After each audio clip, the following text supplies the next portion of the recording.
গতকাল একটা মামলার রায় হয়ে সবাই আইনের প্রয়োগ করার অধিকার রাখে না। আইন প্রয়োগ করবে আইন প্রয়োগকারী সংস্থা।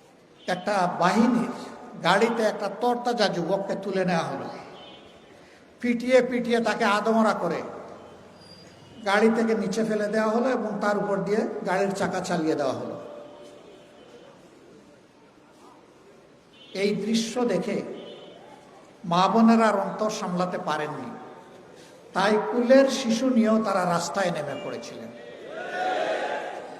বাঁচতে হবে, বাঁচার জন্য লড়তে হবে।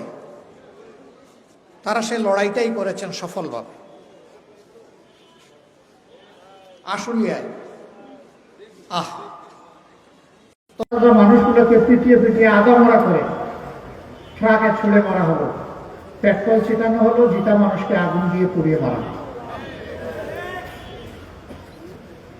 চিন্তা করা যায়, এই দেশের মানুষ, তারা এই দেশেরই লোক যারা শাসক ছিলেন, বিভিন্ন বাহিনীতে যারা কর্মরত ছিলেন, তারা তো এই দেশেরই মানুষ। তাদেরই কারো না কারো সন্তান হয়তো এর মধ্যে থাকতে পারত, কিন্তু সেই নিষ্ঠুর আচরণগুলো করা হয়েছে। এমনকি রাজপথে গুলি করে তারা শান্ত হননি, ক্ষান্ত হননি, আকাশ থেকে গুলি করে পাপের মতো মানুষ মেরেছে।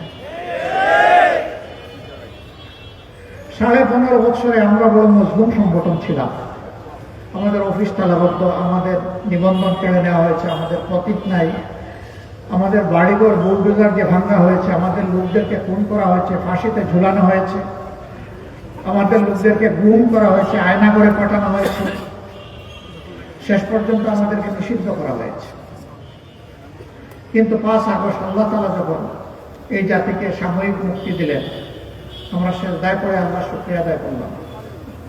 আর আমরা ঘোষণা করলাম, যারা পাশবিক চরিত্রের তারা পশুর কাজ করেছে, আমরা সেই কাজ করব না।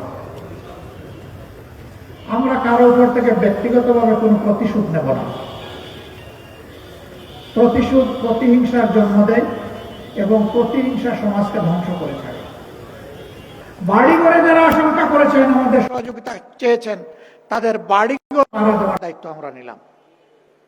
হ্যাঁ, তাদের কেউ যদি কালপ্রিট হয়, আমরা আইনের হাতে তাদেরকে তুলে দেব, কিন্তু নিজেরা আইন হাতে তুলে নেব না। পতিত দলের স্বৈরাচারের একজন নেতা বারবার বলতেন, আওয়ামী লীগ যদি ক্ষমতা থেকে বিদায় নেয়, 2 দিনে কমপক্ষে 5 লক্ষ আওয়ামী কর্মীকে খুন করা হবে। আমি জিজ্ঞেস করি, ঢাকায় কি 5 লক্ষ লোক খুন হয়েছে? 5000? আওয়ামী লীগের 500?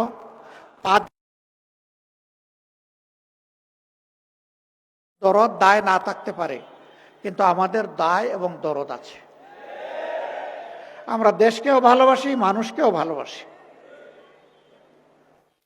আওয়ামী লীগের মধ্যে যারা চিঠি করেছে, অপরাধ করেছে, অবশ্যই আমরা বিশ্বাস করি তারা আসবে, তাদেরকে আসতে হবে।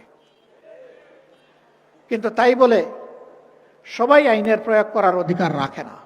আইন প্রয়োগ করবে আইন প্রয়োগকারী সংস্থা। বিচার বিভাগ তার দায়িত্ব পালন করবে। গতকাল একটা মামলার রায় হয়েছে।